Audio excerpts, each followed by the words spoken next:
નમસ્કાર મિત્રો હું છું ડૉક્ટર મહેશ દાફડા. મિત્રો, એજ્યુકેશન ટચ નામની આપણી આ ઘર આંગણાની યુટ્યુબ ચેનલમાં આપ સૌ મિત્રોનું હાર્દિક સ્વાગત કરું છું.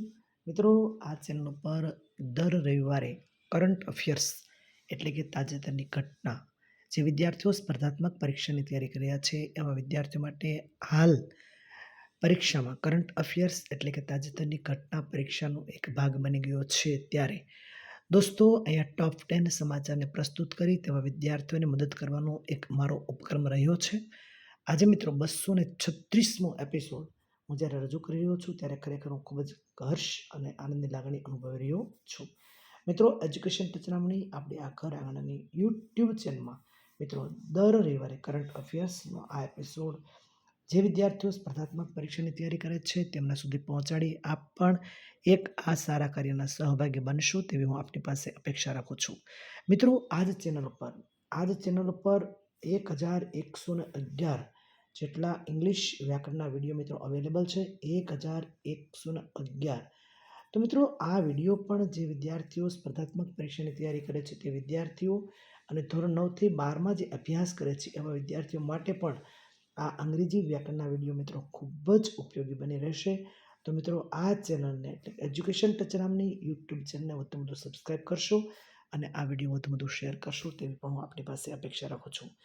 મિત્રો, આ જ ચેનલ પર એટલે કે એજ્યુકેશન ટચ નામની આ ચેનલ પર દર શનિવારે આ દેશની આઝાદી માટે જે મહાન વ્યક્તિઓએ, જે નરબંકાઓએ, જે વીરાંગનાઓએ પોતાના જીવની આહુતિ આપી છે તેવા મહામાનવોને યાદ કરવાનો, તેની ગૌરવગાથાને યાદ કરવાનો એક ઉપક્રમ એટલે કે સ્વાતંત્ર્ય સંગ્રામના શૂરવીરો અને તેની ગૌરવગાથા એ શીર્ષક હેઠળ આ ચેનલ પર એટલે કે એજ્યુકેશન ટચ નામની આ ચેનલ ઉપર મિત્રો આપણે સ્વાતંત્ર્ય સંગ્રામના શૂરવીરો અને તેની ગૌરવગાથા દર શનિવારે એક એપિસોડ અહીંયાથી પ્રસ્તુત કરવામાં આવે છે. તો મિત્રો, આ દેશની આઝાદી માટે જે લોકોએ પોતાનું સમગ્ર જીવન સમર્પિત કર્યું છે એવા લોકોને યાદ કરીએ અને વધુમાં વધુ એ વિડીયો લોકો સુધી પહોંચાડીએ અને મા ભારતીનું ઋણ અદા કરવાનો એક નાનકડો આપણે પણ પ્રયાસ કરીએ તેવી હું આપની પાસે અપેક્ષા રાખું છું. મિત્રો, અહીંયા જે કરંટ અફેર્સ હું પ્રસ્તુત કરું છું તે સમાચાર એ મારા વાંચનની મર્યાદાના અનુરૂપ હોય છે.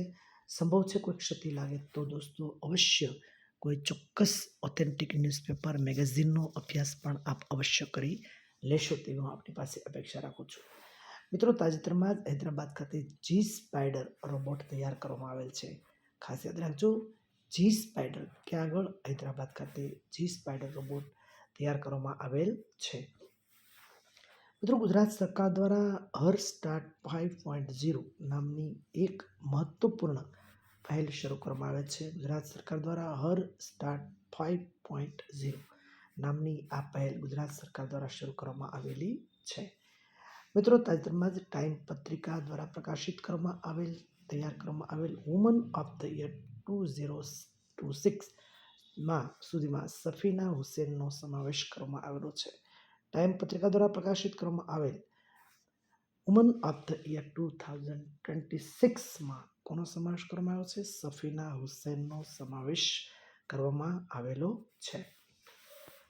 મિત્રો, તાજેતરમાં તરણજીતસિંહ સિંધુને દિલ્હીના નવા ઉપરાજ્યપાલ તરીકે નિયુક્ત કરવામાં આવેલ છે. તરણજીતસિંહ સિંધુને દિલ્હીના ઉપરાજ્યપાલ તરીકે નિયુક્ત કરવામાં આવેલ છે. મિત્રો, તાજેતરમાં જ બ્રહ્મપુત્ર નદી પર ભારતનો પ્રથમ રિવ રાઇન લાઇટ હાઉસ બનાવવામાં આવશે. પ્રથમ રિવ લાઇટ હાઉસ બનાવવામાં આવેલ છે. કઈ નદી પર આવેલ છે? બ્રહ્મપુત્ર નદી પર ભારતનો આ પ્રથમ લાઇટ હાઉસ બની રહેશે. મિત્રો, તાજેતરમાં જાપાન દેશમાં પાર્કિન્સન્સ નામનો જે રોગ છે તેના માટે પ્રથમ સ્ટેમ સેલ થેરાપીની મંજૂરી જાપાન દેશે આપી દીધેલ છે. કયા રોગ માટેની વાત છે? પાર્કિન્સના રોગ માટે પ્રથમ સ્ટેમ સેલ થેરાપીની મંજૂરી જાપાનને આપી દીધેલી છે. મિત્રો, તાજેતરમાં 6ઠી માર્ચ એટલે કે રાષ્ટ્રીય દંત ચિકિત્સા દિવસ તરીકે ઉજવવામાં આવેલ છે. રાષ્ટ્રીય દંત ચિકિત્સા દિવસ તરીકે 6ઠી માર્ચ ઉજવવામાં આવેલી છે. 6ઠી માર્ચ રાષ્ટ્રીય દંત ચિકિત્સા દિવસ તરીકે ઉજવવામાં આવેલ છે. મિત્રો, તાજેતરમાં જ મહારાષ્ટ્ર ખાતે એક ઉત્સવ ભવ્ય રીતે ઉજવાયો છે અને એ ઉત્સવનો છે હટ્ટી રિસાલા ફેસ્ટિવલ. હટ્ટી રિસાલા ફેસ્ટિવલ ક્યાં ઉજવવામાં આવેલ છે? મહારાષ્ટ્ર ખાતે ઉજવવામાં આવેલ છે. હટ્ટી રિસાલા ફેસ્ટિવલ ધામધૂમથી કયા રાજ્ય ઉજવેલ છે? અને તો એનું નામ આવશે મહારાષ્ટ્ર રાજ્યે આ ફેસ્ટિવલ આ તહેવાર ઉજવેલો છે. તાજેતરમાં ફિન એલેન T20 વર્લ્ડ કપમાં સૌથી જલ્દી ફટકારનારો પ્રથમ ખેલાડી બન્યો છે. ફિલ એલેન હમણાં તાજેતરમાં જે T20 રમાઈ રહી છે વર્લ્ડ કપ એમાં સૌથી ઝડપી જો કોઈ સદી ફટકારી હોય તો એ છે ફિન એલેન. એને T20 વર્લ્ડ કપમાં સૌથી ઝડપી સદી ફટકારી અને એક નવો રેકોર્ડ તૈયાર કરેલો છે. મિત્રો 1 માર્ચથી 5મી માર્ચ ખાસ યાદ રાખો 1 માર્ચથી 35 માર્ચ એ જન ઔષધિ સપ્તાહ 2026 તરીકે ઉજવવામાં આવેલ છે. 1 માર્ચથી 5મી માર્ચ જન ઔષધિ સપ્તાહ તરીકે ઉજવવામાં આવેલ છે. મિત્રો ફરી એકવાર આપ સૌ દોસ્તોને ખાસ નમ્ર વિનંતી કરું છું મિત્રો કે એજ્યુકેશન ટચ નામની આપણી આ ઘર આંગણાની યુટ્યુબ ચેનલને વધુ સબસ્ક્રાઈબ કરશો. વધુમાં વધુ આ વિડીયો જે વિદ્યાર્થીઓ સ્પર્ધાત્મક પરીક્ષાની તૈયારી કરે છે મિત્રો એમના સુધી પહોંચાડી આપ પણ એક સારા કાર્યના સહભાગી બનશો તેવી હું આપની પાસે અપેક્ષા રાખું છું. ચાલો દોસ્તો ફરી પાછા મળશું આવતા રવિવારે. ત્યાં સુધી ભારત માતા કી જય.